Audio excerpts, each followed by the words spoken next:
பெரும் மதிப்பிற்கும் மரியாதைக்கும் உரிய நூல் காஞ்சி அன்பர்கள் அனைவருக்கும் கோவை திருக்குறள் சிந்தனையாளர் எஸ் பொன்னுசாமியின் பணிவான வணக்கம். இன்று ஒரு நிகழ்வினை உங்களோடு பகிர்ந்து கொண்டு அதற்கேற்ற ஒரு திருக்குறளையும் சொல்ல விளைகிறேன். ஒரு அழகிய நதி ஓடிக்கொண்டிருக்கிறது.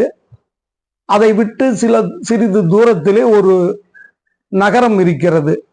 அங்கே ஒரு பலரும் வாழ்ந்து வருகிறார்கள். தொழிலாளர்கள், உழைப்பாளர்கள் மற்றும் குடியிருப்போர், அன்றாட வேலை செய்கின்றவர்கள், செல்வந்தர், இப்படி பலரும் வாழ்ந்து கொண்டிருக்கிறார்கள். அதில் குறிப்பிட்ட ஒரு செல்வந்தருக்கு எல்லா விதமான வசதி வாய்ப்புகளும் இருக்கிறது. ஆனால் அவருக்கு நிம்மதி ஒன்றுதான் இல்லை. இது என்னவென்று அவருக்கும் தெரியவில்லை. இயல்பாக இருக்கக்கூடிய தன்மை அவரிடத்தில் இல்லாத காரணத்தால் மிகவும் பரபரப்பாக தனக்குத்தானே நொந்து கொண்டு இருக்கிறார். ஒரு நாள் அந்த ஊருக்கு ஒரு துறவி, பக்கத்தில் இருக்கின்ற துறவி வருகிறார் என்ற செய்தி கிடைக்கிறது. துறவியும் வந்து விட்டார். அப்பொழுது துறவியை பார்த்து இந்த செல்வந்தர் கேட்கிறார், ஐயா, நீங்கள் துறவியாக இருக்கிறீர்கள், எந்த விதமான பதட்டமும் உங்களுக்கு இல்லை, சாந்தம் நிறைந்த முகம் உங்களுக்கு இருக்கிறது, இது எப்படி இயல்பாக உங்களால் இருக்க முடிகிறது? எனக்கு எல்லா விதமான வசதி வாய்ப்புகளும் இருக்கிறதே, இருந்தும் எனக்கு ஒரு நிம்மதி இல்லையே என்று குறிப்பிடுகிறார். துறவி சொன்னார், இது நான் ஒரு கழுதையிடமிருந்து கற்றுக்கொண்டேனப்பா என்று சொன்னார். இவருக்கு ஒரே ஆச்சரியம்.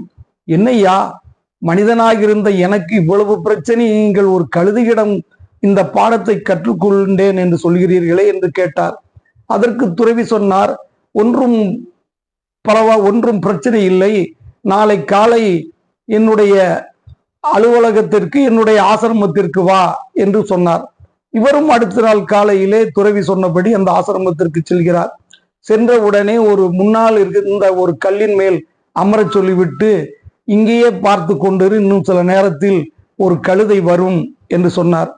சில நேரம் கழித்து ஒரு சலவை தொழிலாளி அவர் தன்னுடைய கழுதையை தூக்கி கொண்டு அழுக்கு நிறைந்த மூட்டையை கொண்டு வருகிறார். உடனே நதியை நோக்கி அவர் சென்று விட்டார்.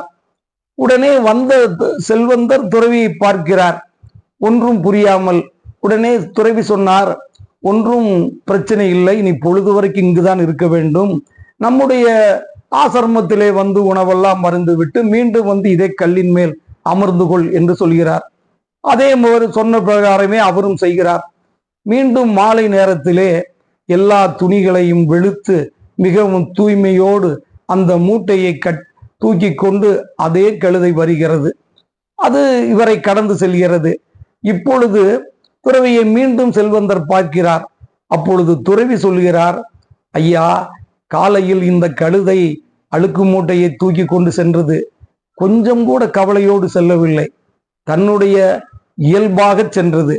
மாலையிலே தூய்மையான மூட்டையை சுமந்து வருகிறது, அழுக்கில்லாமல் துவைத்து தூய்மையாக. இப்பொழுதும் அது மகிழ்ச்சியாக வரவில்லை, அதனுடைய இயல்பிலே அது இருக்கிறது. அதுபோல மனிதன் ஒவ்வொருவரும் தன்னுடைய இயல்பிலே இருந்தால் நாம் வாழ்க்கையை நிம்மதியாக கழிக்க முடியும் என்று துறவி செல்வந்தரிடம் சொன்னார். இந்த கருத்து தென்கட்சி கோ சாமிநாதர் அவருடைய கருத்து. குறள் அடியன் தயாரித்த குறள் இடுக்கண் அழியாமை என்கின்ற பகுதியில் 8வது திருக்குறள் 63வது அதிகாரம், இன்பம் விளையான் இடும்பை இயல்பென்பான் துன்பம் உறுதல் இளன். ஒரு மனிதனுக்கு இன்பம் வந்தாலும் அதை குறித்து பெரிதும் மகிழாமலும், துன்பம் ஏற்பட்டு விட்டால் அதை குறித்து கலங்கி இருக்காமலும், சமமாக இரண்டையும் பாவிக்கக்கூடிய ஒரு மனநிலையில் நாம் வாழ்ந்தால் அது நமக்கு பெரிதும் நன்மை விளைவிக்கும். இன்பம் விளையான் இடும்பை இயல்பென்பான் துன்பம் உறுதல் இளன் என்று வள்ளுவ பெருந்தகை குறிப்பிடுகிறார். இது போன்ற நல்ல பதிவுகள் உங்களுக்கு வர வேண்டும் என்று சொன்னால் நீங்கள் நூல் காஞ்சி என்கின்ற சேனலை பதிவு செய்வதோடு பிறருக்கும் பகிர்ந்து கொள்ளுமாறு அன்புடன் வேண்டுகிறேன். அடுத்த பதிவில் நாம் சந்திப்போம். நன்றி, வணக்கம்.